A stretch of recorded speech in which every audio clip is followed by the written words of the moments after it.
लंबी जद्दोजहद के बाद तालिबान ने अफगानिस्तान के पंजशीर इलाके पर भी कब्जा करने का दावा कर दिया है। लेकिन इसके बाद बीती रात को एक हैरान कर देने वाली खबर सामने आई है। सोमवार देर रात को पंजशीर इलाके में तालिबान के ठिकानों पर हवाई हमले किए गए। खबर है कि इन हवाई हमलों से तालिबान के ठिकानों पर भारी नुकसान हुआ है। ऐसे में सवाल उठ रहा है कि ये हवाई हमले आखिर किसने किए हैं। अफगानिस्तान के लोकल मीडिया और पत्रकारों ने देर रात को जानकारी दी कि तालिबान के ठिकानों पर पंजशीर में हमला हुआ है। कुछ अज्ञात लड़ाकू विमानों ने ये हमला किया है। अज्ञात विमान तालिबान के ठिकानों पर हमला करके भागे और रेजिस्टेंस फोर्सेस वाले इलाके में चले गए।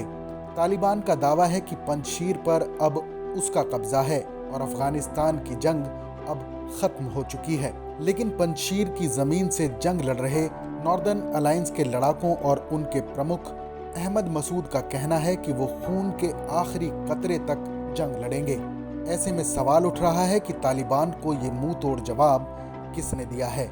कयास लगाए जा रहे हैं कि अहमद मसूद इन दिनों ताजिकिस्तान में हैं।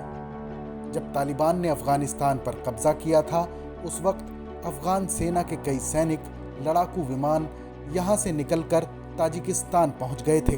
ताजिकिस्तान अक्सर नॉर्दर्न अलायंस और तालिबान विरोधी गुटों का साथ देता रहा है।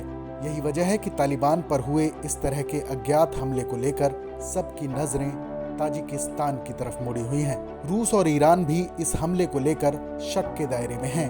ईरान ने हाल ही में नॉर्दर्न अलायंस के लड़ाकों पर पाकिस्तान द्वारा किए गए हमले की निंदा की थी और किसी दूसरे देश के मामले में दखल का विरोध किया था।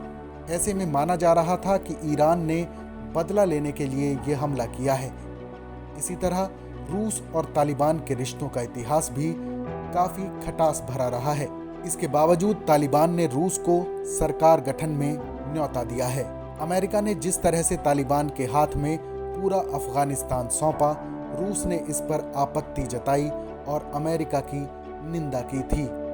ऐसे में तालिबान को चोट देने के लिए रूस अगर नॉर्दर्न अलायंस का साथ देता है तो ये हैरान कर देने वाली बात नहीं होगी। इस खबर पर अपनी राय ज़रूर बताएं। देश और दुनिया की तमाम बड़ी खबरों के लिए देखते रहें TV9 डिजिटल।